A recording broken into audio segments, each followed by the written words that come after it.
1,000 for each trip. Okay.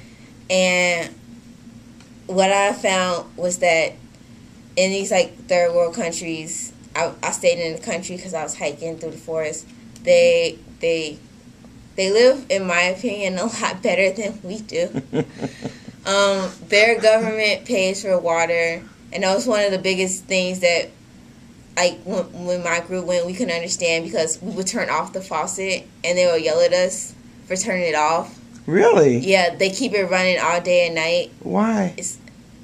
I don't know. Oh wow. I guess maybe the pipes, if they keep turning off, or okay. But the government paid for their water. But so. I mean, just because we have somebody to pay for something, we don't want to, mistreat it. So when I think about water running like that, hopefully it's running and it's gonna recycle itself so it can be used for something else. Because when I was in Kenya, to look at the water that these people had to drink, it was like really appalling. And I know when I was in India, I had this very rich man. He told me, he said, Rosemary, he said, whatever you want, I'll give it to you.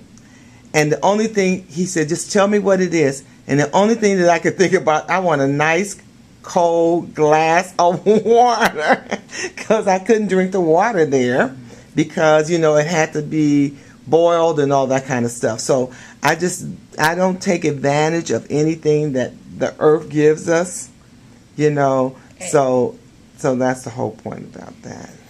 But you don't flush the toilet paper. You throw it in the recycle basket because it won't dissolve. It won't dissolve. Right. Okay. In the pipes, it'll clog it. Okay.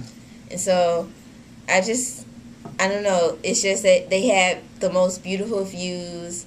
Nothing. They don't worry about people stealing or anything. And it was, I don't know. To me, it's like they lived slightly better than we did. Okay. So if you had to bring back something from there that you would like to emulate here in the United States, what would that be?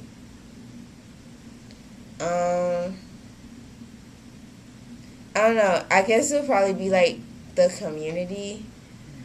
I feel like they have like a better environment for kids to grow up. Because like here you got police violence and gangs and stuff like that. Because when I was there in the countryside, it was just, I don't know, they don't have doors. They don't have doors. So that means that nobody was gonna break into your house. And they would just let us stay there. Wow. So wow. And believe me, it was like that because I grew up in Chicago housing, Robert Taylor homes, and when we first moved there, nobody locked their doors. It was such a wonderful community at that time, and so it's like I wish I could bring some of those days back. I know that growing up in the urban city, you have all these things. Well, you have crime. Now you have them in the suburb too, but you have all this crime and stuff going on, and it's like, when will it end? I don't know. But I am so happy that you took this time to share your experience with the rest of the young Women I members. And I'm going to basically keep up with you for your whole career because I am going to be your mentor. So anytime you need me, just call me. So if you could tell anything to a girl that's about 18 years old to 21, what would you tell them?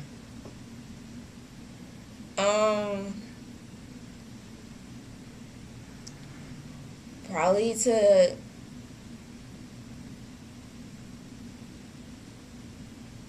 I don't know. I guess I can just say, like, try and be yourself because I don't know, it just gotta me places to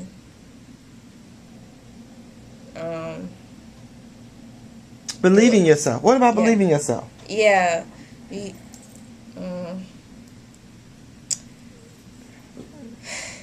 And don't look for outside influence.